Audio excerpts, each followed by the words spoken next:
Eu tive o privilégio de um dia escutar um missionário chamado Wes Stanford.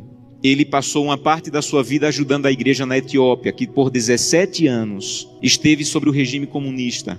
As igrejas foram lacradas, pastores foram presos, muitos foram mortos. E esse missionário saía da América do Norte e ia para a Etiópia tentar ajudar os irmãos que se reuniam escondidos nas catatumbas, nas florestas.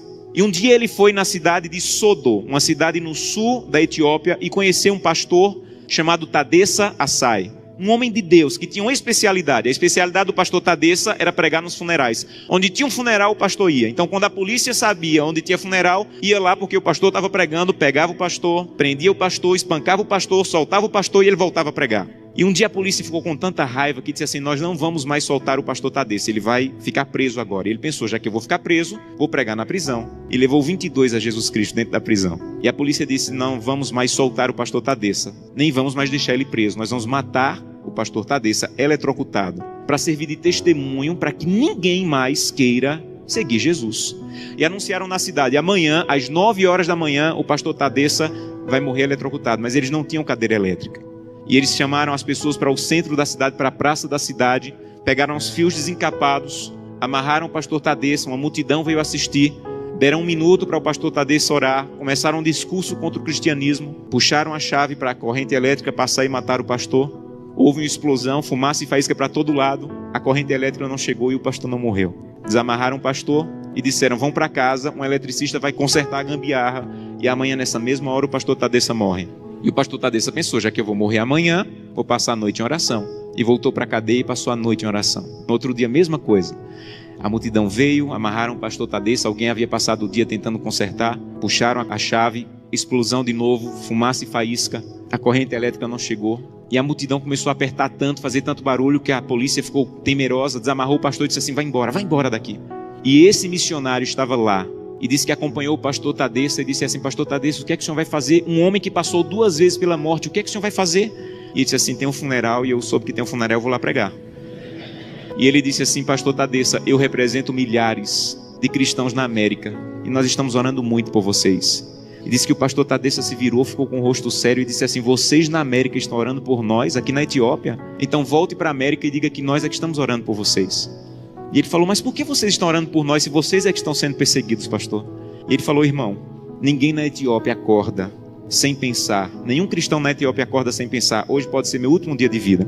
Pode ser que hoje seja descoberto e seja preso e morto. Então, como nós não sabemos se esse é o último dia de vida, todo cristão na Etiópia passa o dia em oração. Não importa o que nós façamos durante o dia, passamos o dia em oração. Mas eu soube que as coisas vão muito bem na América e que tem cristão na América que consegue passar o dia inteiro sem orar. É verdade que tem cristão na América que consegue passar o dia inteiro sem orar? E ele disse assim: é verdade. Ele falou: você sabe que é proibido se reunir, mas nós precisamos tanto do corpo de Cristo que mesmo sendo proibido, nós nos encontramos escondidos à noite, no escuro, na floresta, nos cemitérios, porque nós precisamos do corpo de Cristo. Mas eu soube que vocês têm igreja na América em todas as esquinas e vocês podem entrar na igreja a hora que quiserem, que a polícia não vai entrar para espancar vocês. Mas eu soube que na América, no dia de culto, tem cristãos que ao invés de ir para a igreja, ficam em casa assistindo. É verdade que no dia de culto vocês podem ir a hora que quiserem e vocês não vão, vocês ficam assistindo. É verdade que isso acontece na América, irmão? Ele disse assim: é verdade. E ele disse assim: missionário, a minha congregação tinha apenas uma Bíblia e eu fiquei com medo de ser preso e minha Bíblia ser queimada. Então reuni minha congregação e com lágrimas nos olhos eu disse: irmão, eu não tenho como guardar a Bíblia, é o que nós temos de mais precioso. Se eu for preso, ela vai ser destruída. Então eu comecei a rasgar as páginas da Bíblia e comecei a dividir para cada pessoa. Era mais fácil guardar porções da Bíblia do que uma Bíblia inteira com uma pessoa só. E quando eu estou à noite pregando, no escuro, no meio do meu sermão, eu digo: eu preciso de Isaías 53. E alguém lá do escuro começa a recitar do fundo do coração aquela página que ele levou rasgada para casa e decorou.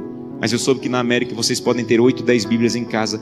E eu soube que tem cristãos na América que, apesar de terem 8, 10 Bíblias em casa, passam uma semana sem ler a Bíblia. É verdade? E ele disse assim: é verdade, nós é que precisamos de oração. Meus irmãos, urgentemente precisamos de oração.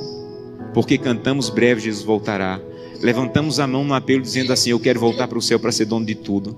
Mas ainda não estamos indo a Jesus de maneira séria para que Ele arranque o egoísmo do nosso coração e que nós possamos entrar na porta do céu e nós não vejamos a rua de ouro nem a parede de pedra preciosa, mas nós possamos olhar para o rosto maravilhoso de Jesus, aquilo que nós aprendemos a olhar nessa terra.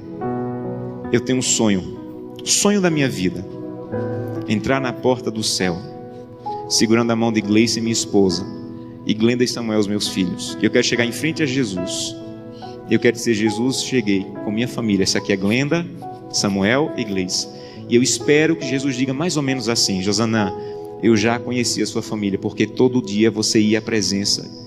A minha presença me apresentava, só faltava conhecer pessoalmente, mas eu já conheço a tua família. Sejam bem-vindos agora. Um prazer conhecê-los pessoalmente. Eu não quero ser pastor dessa igreja. Eu quero ir para o céu. E isso é mais profundo. Eu não quero abrir o inário e dizer assim: breve Jesus voltará. Eu quero estar lá. Isso é mais profundo. Por isso eu preciso fazer com que o que eu como, o que eu vejo, o que eu acesso, o que eu ouço, a maneira como eu uso o meu dinheiro esteja de acordo com a vontade de Deus. Porque os que serão salvos não amam a própria vida. Que Deus te abençoe de maneira profunda, para que o primeiro fruto da fidelidade, a transformação do teu caráter, esteja de maneira real acontecendo em tua vida.